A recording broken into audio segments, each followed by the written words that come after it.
you no doubt remember from 2 weeks ago that we talked about through 4 movies the impact that teachers have on students and potential they have for changing students. Now, by the way, as I'm saying that, teachers should realize they have the potential to do good, but they also have the potential to do bad if they don't take their job seriously.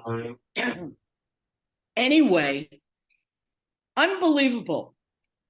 2 weeks ago, it was a Wednesday that we were discussing that. The very next day, I was going with a former student of mine. I had mentioned a few months ago, she became engaged and she called me. So this is a former student who made Aliyah a few years ago, and she was getting married this past Sunday in a beautiful place near Ashdod. Anyway, I had the zchut, the privilege of going with her the next day, together with an aunt of hers, because her parents weren't here from Toronto yet, to pick up her wedding gown. She had bought it at a place like, it actually says, Claire, say yes to the dress. And so the two of us in Kfar Saba, near Renana. So we go, and she had the final fitting, and she was now to try it on. And she's making the final payment. And she introduces her aunt, says, Zota Doda Shali, and then to this young saleswoman behind the counter. And she says, this is my friend. She was my teacher. And the young woman behind the counter almost fainted. She said, what? She was your teacher? I would never go anywhere with a teacher of mine. Nowhere. And that was very powerful to me. And we've stayed in touch all these years. She herself now is on the faculty of the Pardes Institute here in Jerusalem. And that's Nachas. Anyway, the wedding was on Sunday. She herself comes from Bukharian ancestry, though her mother was born in England and then moved to Toronto. But because of that, there's a tradition in all the family's weddings that the grandmother makes these beautiful, what would you call them, kaftans or whatever, in Bukharian design. And many people put them on, and the dances for one part of it were Bukharian. And that was after very traditional dancing with a mechitza, actually, which was to answer the needs of just a few people there. So you had that, and then you had the Bukharian, and then you had social dancing. So it was a wonderful mix, and just wonderful, just wonderful. Now, whenever I tell a story, I like it to have some kind of connection with our topic. So we're talking about forgiving and forgiveness. One of the words for forgiving is mechila, mem chet yud lam he. You know, we say slach lanu, machal lanu, kaper lanu. The shoresh, mem chet lamed. Anybody know another word that comes from that shoresh? Mechila. And what other word do you know? Machel. What? Machel. That's with an aleph and a chaf. I know. Food. Okay. But I always think about food, that's why. So, machol is another word for rikud, a dance. So I want you to tell me, what is the connection between a circle formed in dance and forgiveness? Think for a moment. Picture a hora and what goes on usually when certain people are dancing a hora. I don't want to say too much. So what would the connection between that circle and forgiveness be? I went to a bar mitzvah Yeah, Sarah. on Sunday, and this is exactly what you just described. The Okay. parents are separated and I don't know if their divorce is final, but they didn't, it was at Sher Shemayim, so the women sat different from the men. I didn't see the father and the mother together once during that whole bar mitzvah. But at the beginning, there was the hora. And people, you could see that they weren't sure about holding the hands of the other side, you know, to dance around. But they did. And everyone had a beautiful time dancing in the hora, even though they were from, you know, different sides of this family who Beautiful. who were separate. That's the point that's made when some rabbis have discussed this very point, that you know how you're doing a hora and then there are people standing on the outside and you reach out to encourage people to come in. Yes. Oh, Also, when I refuse to forgive you, I'm pushing you out of that circle of belonging. So I've said this numerous times, the beauty of the Hebrew language. Sometimes you have to look, but it's a beautiful drush on the combination of those two words of mechila and machol. Yeah. Also, Bracha, when you're engaged in the hora, the only thing you're thinking about is the hora and dancing it together. It's not already made, no. And you forget about all of the things that happened in the past. For the moment. Wonderful. You're in the moment. That's right. Absolutely. I was going to say it's a fleeting moment, right? The ideal is to keep that moment going so that whoever was, say, on the outs in that circle is going to continue the relationship.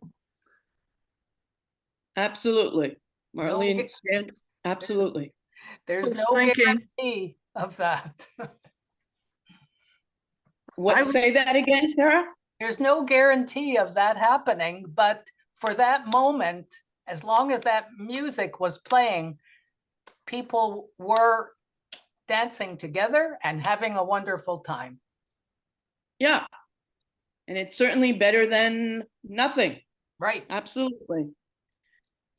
And who knows if they come together to watch the wedding video, whether it will remind them again, gee, look what we did. Right.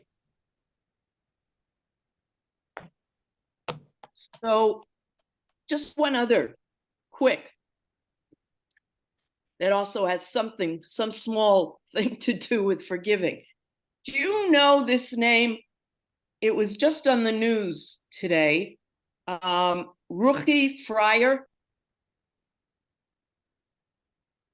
That teacher from Australia? No, not to be confused with her at all. So, Ruchi Fryer, I think is about 58 years old. She has been acting as a Supreme Court justice in New York. She is now nominated to be an actual member of the Supreme Court in New York. And she is the first Hasidic woman Oh, to be in that position. wow. Yeah. Now, in the interview, at the very beginning, she's given a glass of water. And she, rather than answer the first question, she says, well, the first thing that I'm going to do is I'm going to say a bracha. And then the question is asked, how do you do it all? You have 6 children. You're involved with a variety of volunteer organizations, including a female Hatzalah organization. You know what Hatzalah is? They were not accepting women, so she helped a group of women get a female Hatzalah started. So her answer was, well, through what I just did, by depending on God. She did not get a lot of encouragement. She went to law school when she was 40 after having her children. But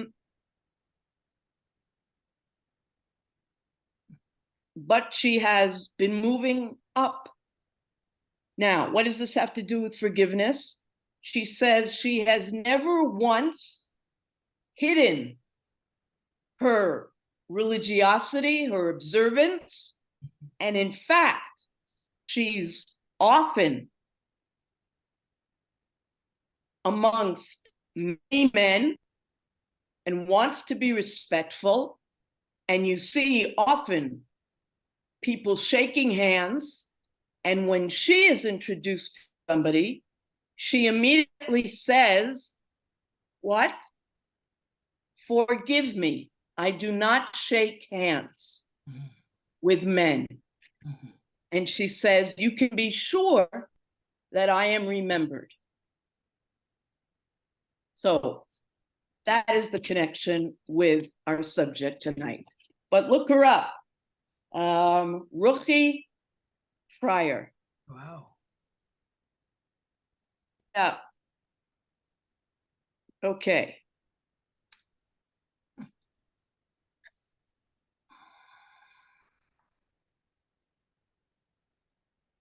So let's look at our first text. This text, I'm not sure if it's in the Siddur that you use, but it is in many Siddurim. You know that, excuse me,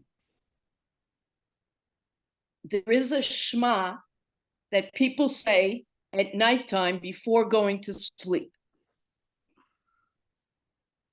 And this is a prayer, a text that many will say prior to saying the Shema.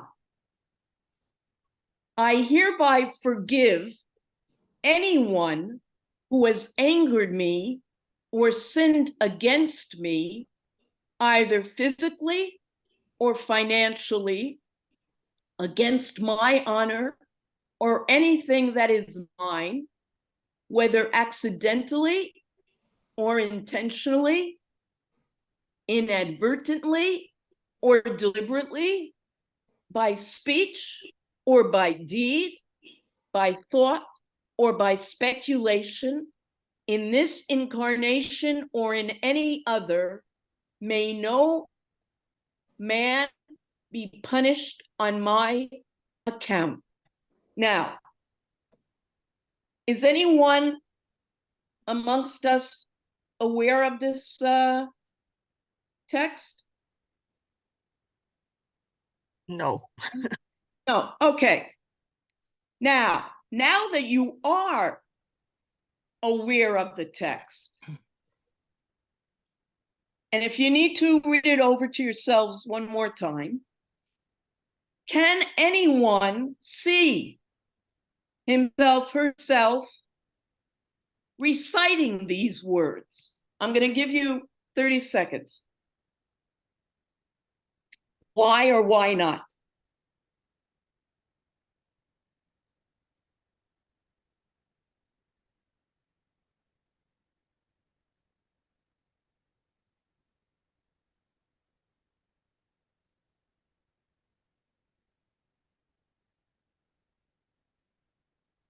Can I say something, or do I have to wait 30 more seconds? Well, it would I'm only be 12 now. Go ahead. Okay, I know, I'm sorry I missed the beginning, so this may be out of context, but I had to run out and buy a stove. So, Oh, really? yeah, okay. Okay. It's all right, somebody's coming to put it together in a few minutes. Okay. This is just, I'm not looking at anything on a religious level, but this is so healthy. This is so healthy in just the attitude of it's theirs, it's not mine, I don't want to carry it, I don't want to be busy with it. That was my first reaction to what I just read. And maybe that's wrong of me to do that because it's moderni, but not moderni, but it is. I need moda, and it's just beautiful. And I had no idea about this. I'm embarrassed to say, but it is wonderful. If I can say it just like Okay. that without getting into the religious aspect. Okay. Thank you, Nechama. Anybody agree with Nechama or anybody disagree? I agree with like- Nechama. I think it's just a beautiful prayer. And I think it's good for your own soul to be able to forgive other people who have done wrong against you. And what's the logic behind saying it at night? God forbid, if you don't have another opportunity to say it. It's like this saying that you often hear with couples: don't ever go to bed angry. And this is just sort of taking this forward. Don't go to bed angry. You will be better off if you don't. Okay. Thank you, Marlene. Anybody else? So we're all agreeing. Can I say something here? I agree in principle that you should be a forgiving person. But Go ahead, referring to the either physically or financially, etc., against my honor, I mean, you have to think of in context of what's going on today, where people are being physically assaulted. And it's very difficult to go to bed at night and say, you know what, I really forgive that person because he used foul language against me and my people, and he beat me up.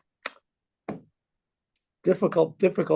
You have to be a very special person to be able to do that, I think. And of course, that's a current debate as to whether one should be on the side of Mayor Kahani or on the other side and get things done in the world as far as the anti-Semitism, et cetera, et cetera. There are people who are advocating all sorts of different ways of handling people who are angering the Jewish people in many ways. It's hard to forget. Yes. Okay. I think what you're getting into, we're going to touch on in the second part. So hold on to that. Okay. Okay. Bracha. Somebody else? Yeah. Bracha? Yeah. I don't know. When I'm reading a book called Caste about the various shades of society.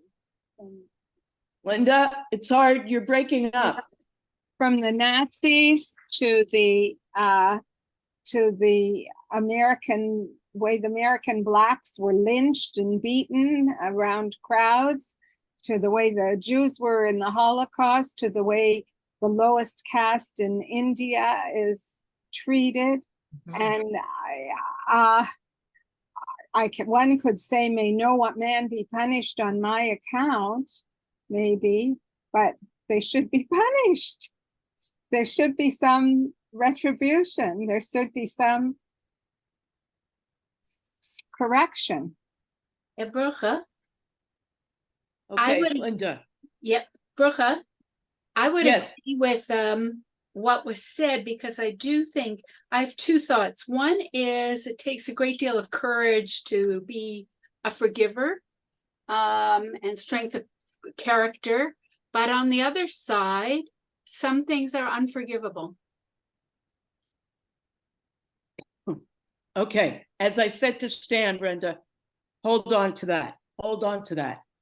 But I think what Linda just alluded to, she's suggesting, and I also, it does sound beautiful to put your head down on your pillow and to have these thoughts.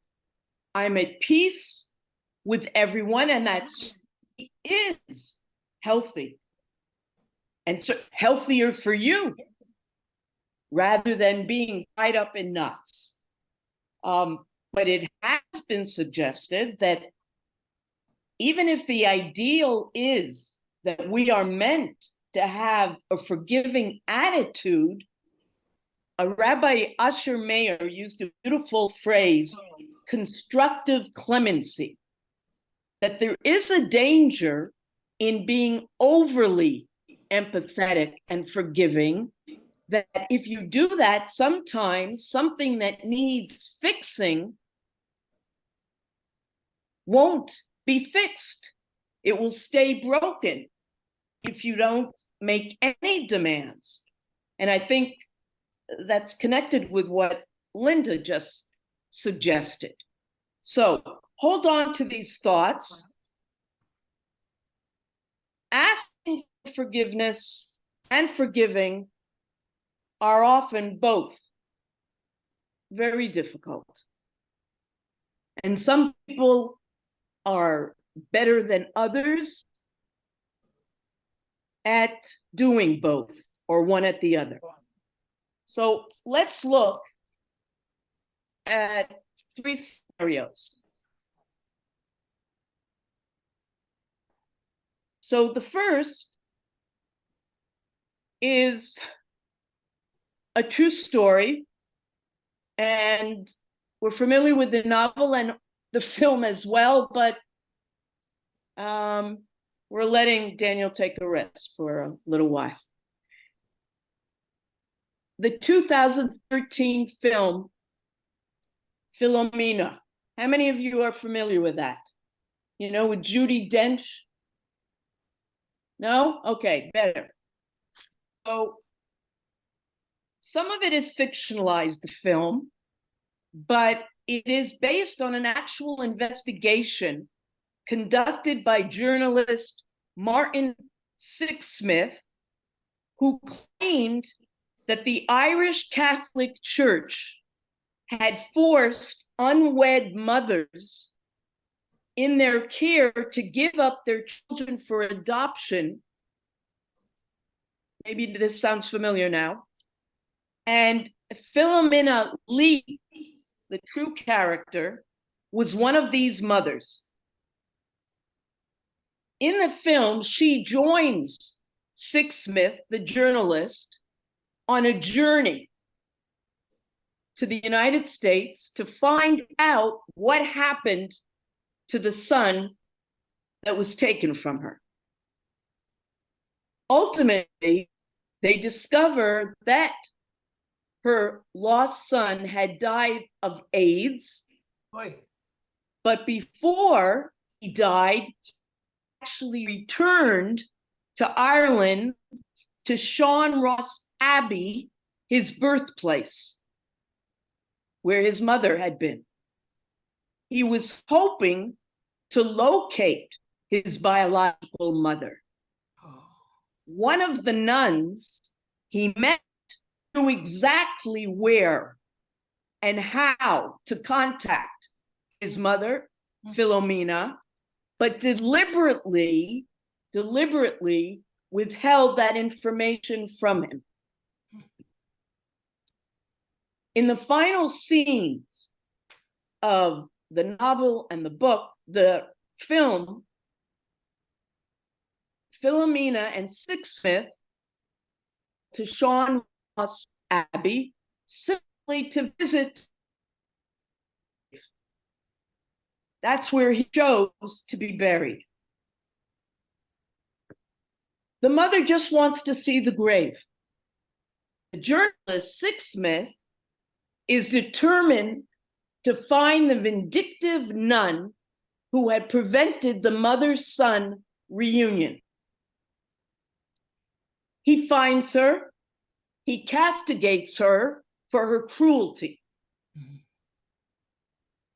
She remains unrepentant, insisting these immoral women deserved to lose their children. At that exact moment, Philomena enters the room and declares to the nun, I want you to know that I forgive you. She says that to the unapologetic nun. And screams with such anger. And Philomena responds, your anger must be exhausting.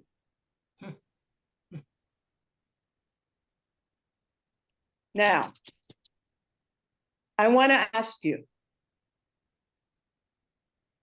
who would you side with? The journalist, Sixsmith, or the mother? And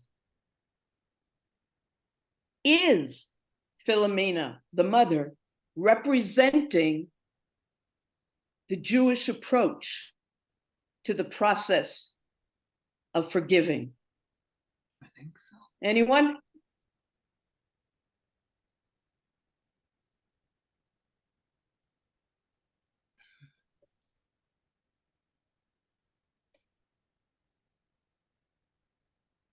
Yes, I side with the Sarah. mother Go because ahead. you cannot have hate in your heart for the rest of your life. Someone made a mistake. You have to forgive that person so you yourself can move on and have a life. Otherwise, the hate will eat you up. And you can't go on like that. You will become ill. So it's for your sake, her sake, Absolutely. not It's for the for your nun's sake. Well, it's for the other person's sake too.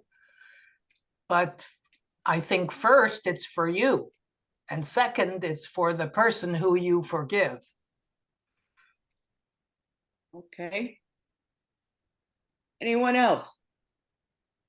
Well, that's, I think, exactly what Bev, if you allow me, that's what we were talking about. That's when I said earlier about it being theirs. And when I say theirs, obviously we didn't, again, we didn't mean the Nazis or, but this is really an excellent example. And whoever just spoke, I'm sorry, I don't remember. Sarah. Right. Put it so perfectly. And that's it. It's because this is hers. She said the anger must be exhausting, debilitating. Oh, terrible. Yeah.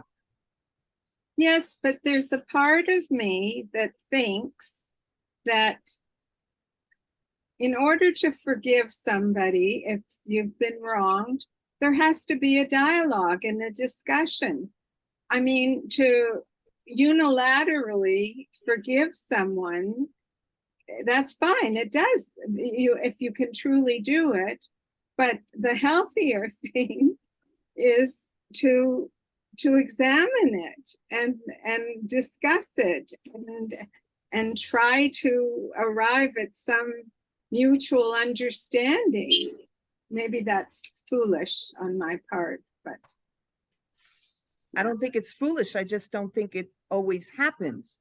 And so you still have to take for yourself that responsibility and say, okay, I'll let it go because the dialogue isn't working, because you can't find that emek hashaveh, that place where you can both meet. Okay, I've said enough. I think another thing that happens when you do give that forgiveness, in an instance like that, is it takes away the power of the person that wronged you. Because if you hold on to it, that person has something going hold. It's a power situation. And often when that person, like when they realize it, especially somebody who's continually against you, whatever they're saying or doing isn't harming you the way perhaps they intended it to. There's no growth for the nun, unfortunately. And it would be helpful if the forgiveness would somehow filter into the nun in some way. Her immediate reaction is to get angry rather than to look at her wrongful action and what she did and try to better future situations. Because it seems as if there were a great many people who she castigated in her many years as a nun. Now, the difficult thing, I think, with this example is the nun is following her faith. It's very much part of the teachings in the Catholic Church that this, and to say it's almost not within her ability to, because it would be a challenge to her faith to then say. She says that. Yeah. Yeah. Yeah. That's significant, I guess.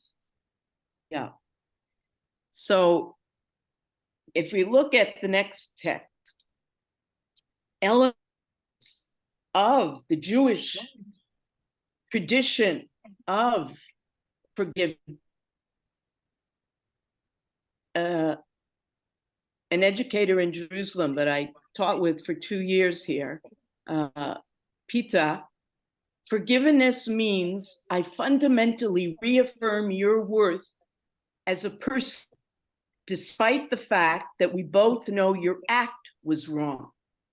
Meaning that unless it is a monstrous act, that often you can separate something that a person offended you from the actual person.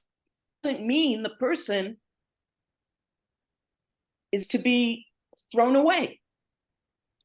So goes on to say, I forgive you because when you admit you did wrong, and none here does not do that, but that's something that's part of the process of tshuva.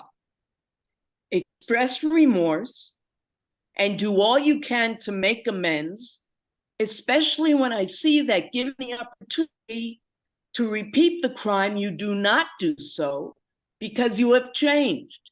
Then I see that you have distanced yourself from your deed. So here are the 3 steps. Charata, regret, vidui, confession, and it's actually fully vidui ba'peh, that you're supposed to say it out loud, not just think it, and behavioral change. When you're faced with the same temptation, you don't do it. You don't do it. Now, I was hesitating when we looked at this first paragraph, and it seems so wonderful that to me, what was missing is that you're almost saying you're forgiving any and everyone, even if they haven't gone through this process.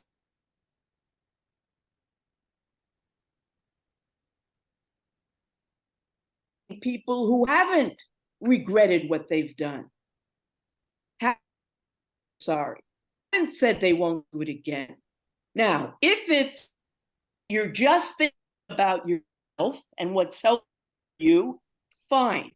And in fact, there are different or objectives being involved with, meaning sometimes you forgive and all you're looking for is, I don't want to be concerned anymore with what he or she owes me. Sometimes it's that you're looking to put the relationship back on track. Sometimes you want to be sure that you're going to be able to go back to where you were beforehand.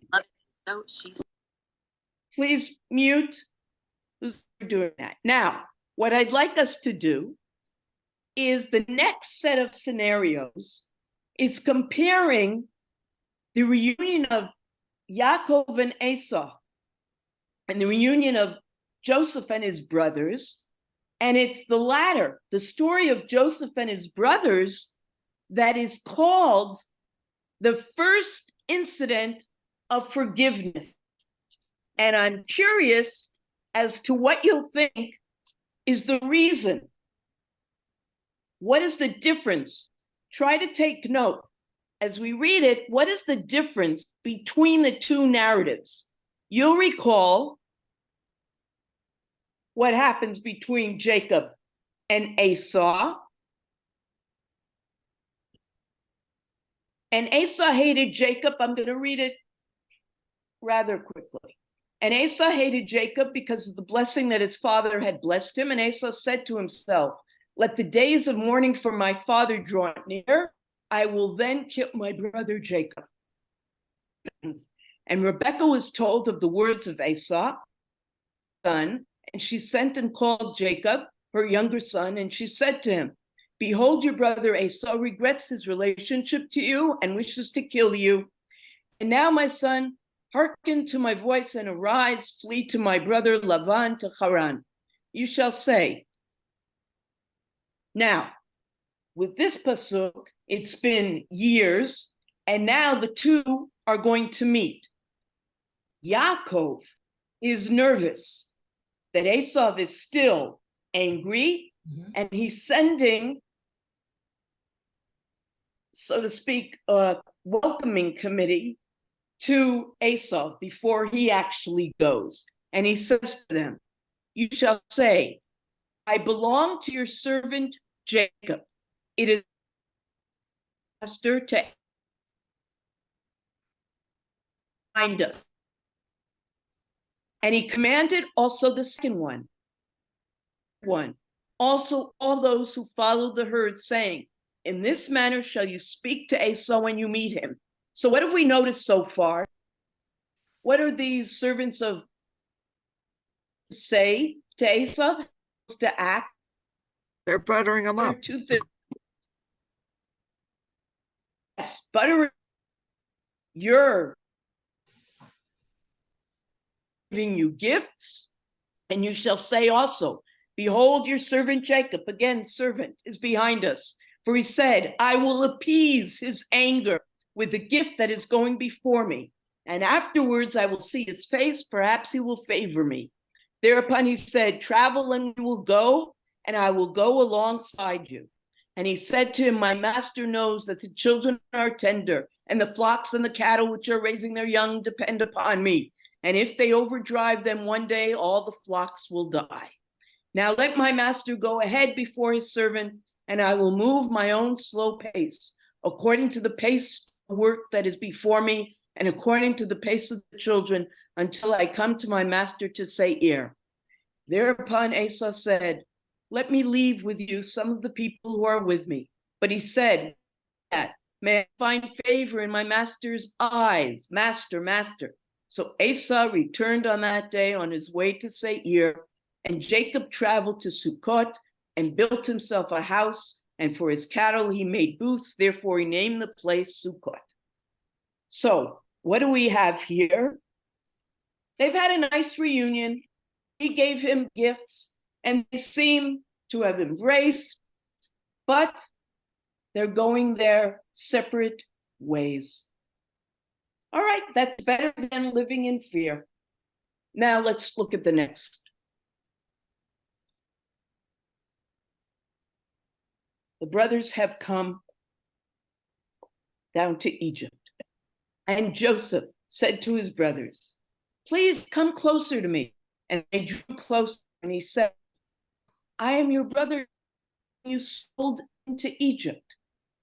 But now do not be sad, and let it not trouble you that you sold me here, for it was to preserve life that God sent me before you.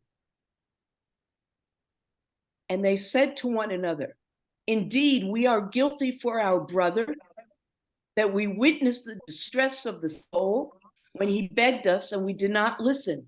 That is why this trouble has come upon us. Now, let me say one thing. What I just read from chapter 45 is how things conclude. And he tells them, you don't have to worry. Don't be sad. I'm going to take care of you. That's after he hears them admitting that what they had done was wrong and them feeling guilty. And it's also after Judah says, what shall we say to my master? What shall we speak, and how shall we exonerate ourselves? God has found your servants' iniquity. Behold, we are my Lord's servants, both we and the one in whose possession the goblet has been found. And now, remember that the older brother is willing to stay instead of fulfilling requests that the youngest men say. Change in his behavior. For assumed responsibility for life from my father, saying, if I do not, I will have sinned against my father. Please let your servant of the boy as a slave to the boy. So now, do not fear. I will sustain you and your small children, comforted them, and spoke to their hearts. So this story is seen as being more genuine, and the relationship between Joseph and his brothers is now back to being more family-like. If you read in the Psukim, there's a point, so Joseph is with his brothers and he sends out other,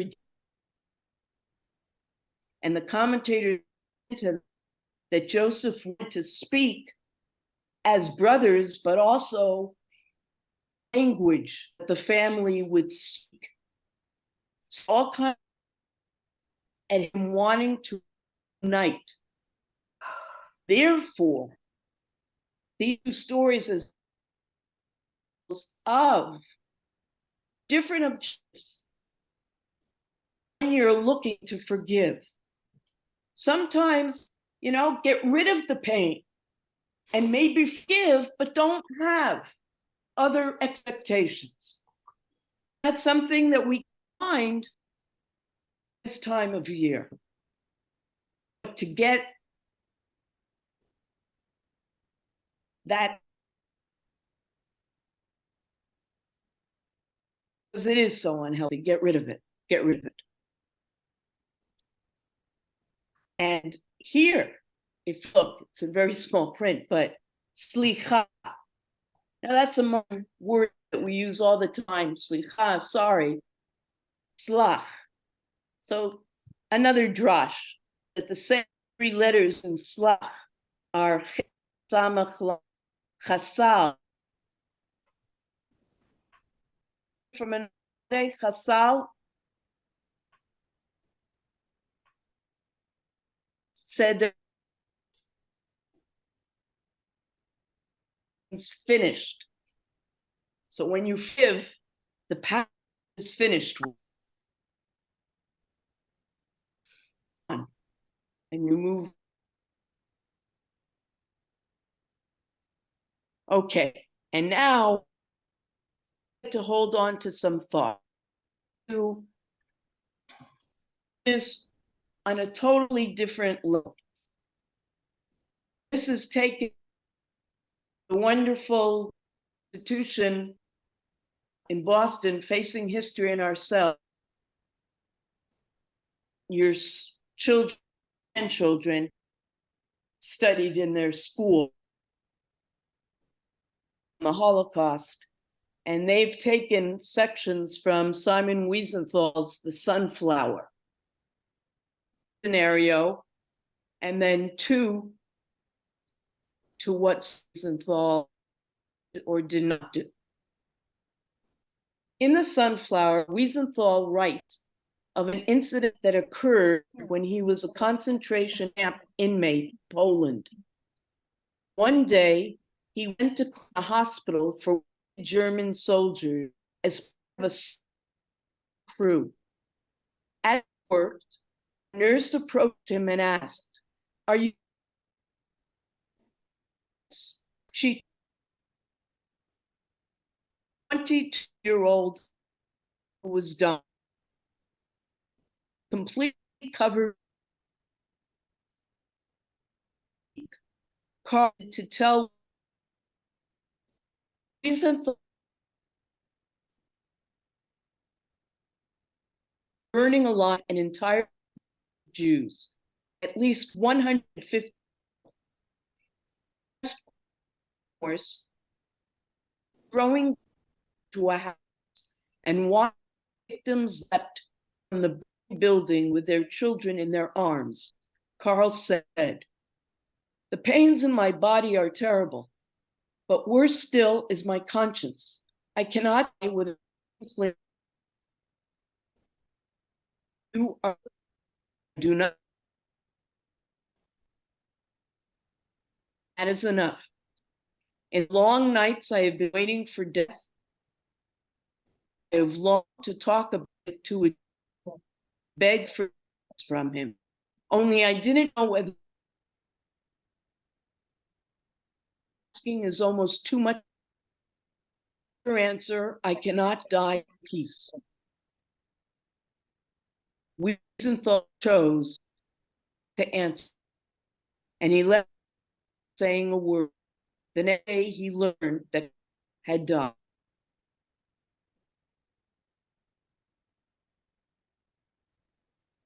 The matter is the question of forgiveness. Forgetting time alone. Forgiveness is a choice. This is qualified.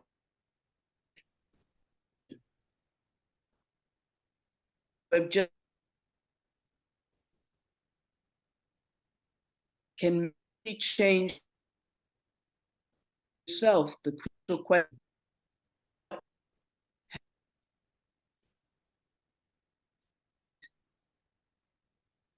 To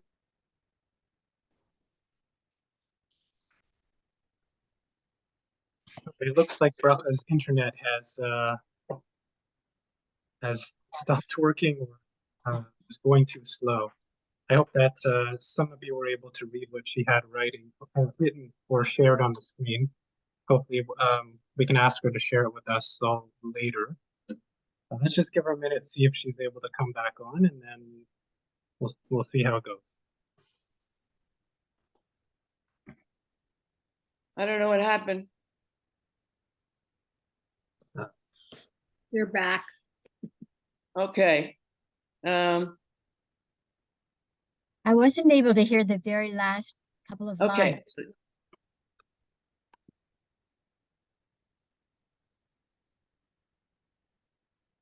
So you who have just read this sad and tragic episode in my life can mentally change places with me and ask yourself the crucial question, what would I have done? So before I share with you the two thinkers, anybody want to comment and answer Wiesenthal's question? What would you have done if you were with that Carl? Or it's hard to say. Very difficult to be able to answer someone who has just told you that he killed 150 people. Especially when you are still in the concentration camp. It's I don't know. I don't know if anyone could do that, could say, I forgive you. It's monumental to absorb that information and let this guy die in peace. Yeah. I think you'd have to think about Well, it. he also, Wiesenthal says that it's not for him. I mean, he himself is suffering, but he's saying that I can't say I forgive you for the 150 that are no longer around to say we forgive you. You know, which is what makes this scenario very different Oh. from your normal everyday kind of situation. Or, I mean, we have situations today where murderers and terrorists, and you hear of situations that are unbelievable, where a mother of a child that was murdered by a terrorist looks to forgive, and you wonder how. Unless, from what we understand today, what's being said is for her own sanity. So let's see. Cynthia Ozick, the novelist and thinker, says the following: is the morally obsessed human being more drawn to vengeance or to forgiveness? Like somebody who is concerned with creating moral people, what's going to be the best way to go about that? Often we are asked to think this way. Vengeance brutalizes, forgiveness refines. But the opposite can be true, Ozick says. The rabbi said, whoever is merciful to the cruel will end by being indifferent to the innocent. Forgiveness can brutalize. Forgiveness is pitiless. It forgets the victim. It negates the right of the victim to his own life. It blurs over suffering and death. It drowns the past. It cultivates the sensitiveness toward the murderer at the price of the insensitiveness toward the victim. Now, let's keep in mind, she is talking, this is an excerpt from this book that Facing History and Ourselves published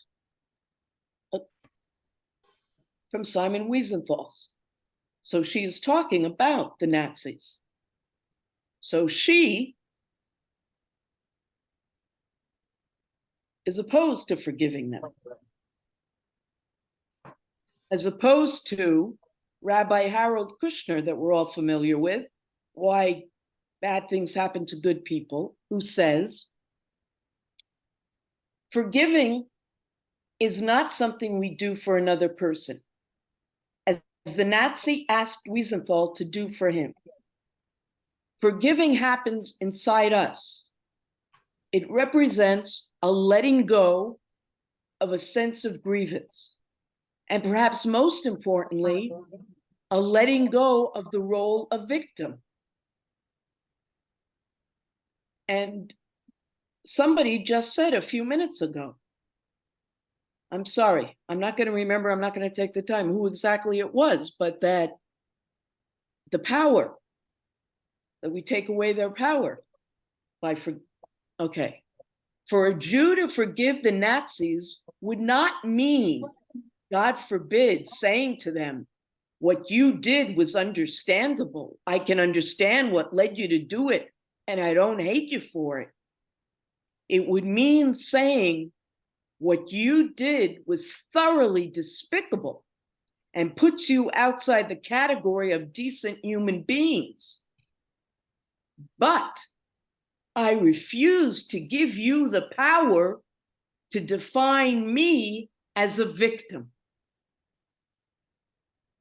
And I guess that goes for the other cases we've been thinking of. I refuse to let your blind hatred define the shape and content of my Jewishness. I don't hate you. I reject you. And then the Nazi would remain chained to his past and to his conscience, but the Jew would be free.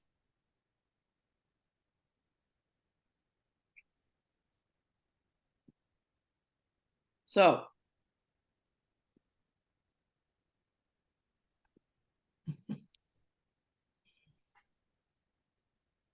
obviously,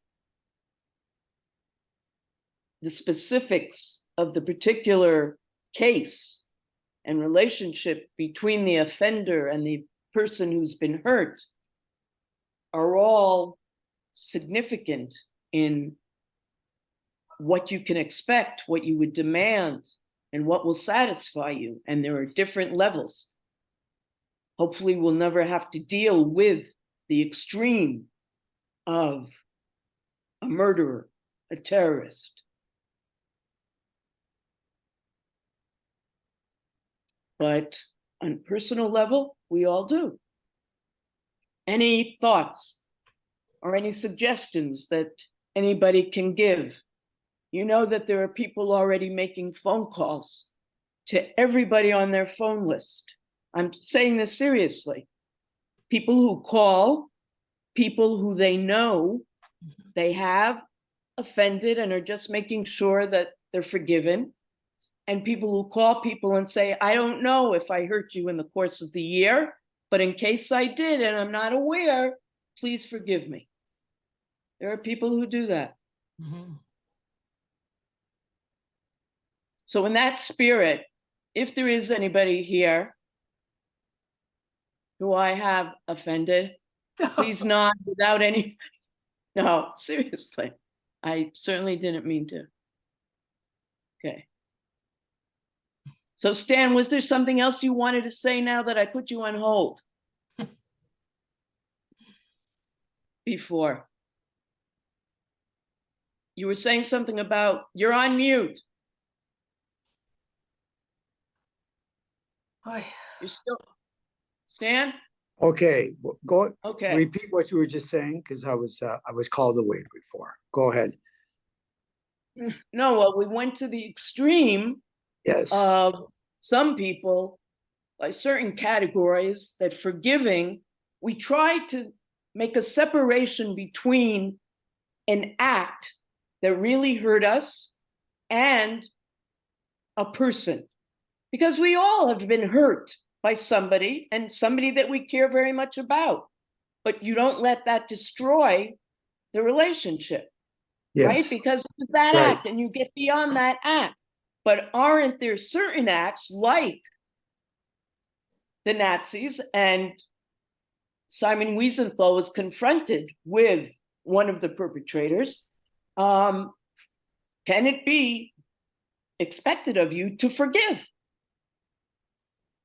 And that's, I suppose, different, as Brenda pointed out, from that nun on one level. It's interesting because now as I'm saying that, I'm thinking, Brenda, that it's almost as if she believes that's what she was taught, but was that right for her to stand by that? I don't, even though that's what she was taught. Stan. Well, what Simon Wiesenthal's situation, of course, we have to put that in a category that's way beyond what we're talking about. right? And just thinking about it, there are occasional cases we read of former Nazis who, in some ways, they say they've repented and they've gone around living a life that they're constantly trying to make amends. I forget, there was someone who wrote a book about this. So there are occasional cases, but I think you can't accommodate people like that. You can't say, well, I forgive you. I agree with what he has to say. And then there are occasions we run into every day about people we offend, they offend us socially, family feuds, in quotation marks, that deserve to be, people should sit down and say, listen, let's forget it. I forgive you, you forgive me. But it's very difficult. Some people need an intervener. Yes. Right? Some people need an Yes. intervener to come and be in between, Oh, which has yes. become a very popular profession nowadays. Yeah. Mediation. Yes. Remembering Thank you. something my father once told me, that he sometimes would go to the funeral of somebody with whom he had had some kind of a disagreement. And part of it was sort of to complete the forgiveness cycle, to forgive that person before he is buried. Or so, like, I don't know if it's a traditional thing or what, but I just found it interesting that he sort of wanted to, I guess, lay it to rest now that the person was gone. Literally. Interesting. But it's also mentioned at funerals. If the chaplain or the rabbi, whoever's conducting the funeral here, will say, if anyone in the kahal has offended the deceased, we now ask for forgiveness. Yeah. Do they say that in Toronto? Yes. Oh, sorry. No, I don't think so. I don't think I've heard it said in Toronto No. funerals. Neither do I. No. Well, I hope you don't have to listen for it in the near future. Anybody else? If I can just add something, just to go back to the Simon Wieselthal story. Yes. To ask for forgiveness, I think it's up to the Nazi to forgive himself if he wants to die in peace. That's the only way he can get any closure on his life. It's not up to him to ask somebody else to forgive him. Very interesting comment, which brings us to, in general, self-forgiveness. It's also very important. Sometimes you don't have to wait for another person. Important that you should be able to forgive yourself if it's in place. I don't know, should he be able to forgive himself? I don't think he No. could. I don't think he should. No, Yes. I don't think it was possible. That's why he asked someone else to. Yeah. But that's what he needs to ask himself, in my opinion. Maybe he had it easy. He was only 22. So he didn't have too long to have to live with that, if he really felt the guilt. Well, I liked what was it Wiesen? No, who said that I reject you? It's the rabbi, because what do you mean by reject? But what I think is healthy for the person, I don't forgive you. I eliminate you from my mental processes. I'm not going to live with the hatred and let it fester and ruminate on it. I just am eliminating you from any part. Yeah. Okay. So I have a suggestion. Oh, I forgot. It's not nighttime there. I was going to suggest that we all say this prayer before the Shema and go to sleep. So, okay. All right. Good don't seeing know. you. I don't know if anyone's seen this movie, it's by a Dutch filmmaker, and What's it called? Final Account. It's on Netflix, and he interviews Nazis from the war. It's quite a fascinating, psychological, provoking, disturbing, but interesting. Yeah. Okay. Sounds like fun. Yeah. All right. Stay well. Yeah, good week, You too. Thank Yes, you. Dasha Koach.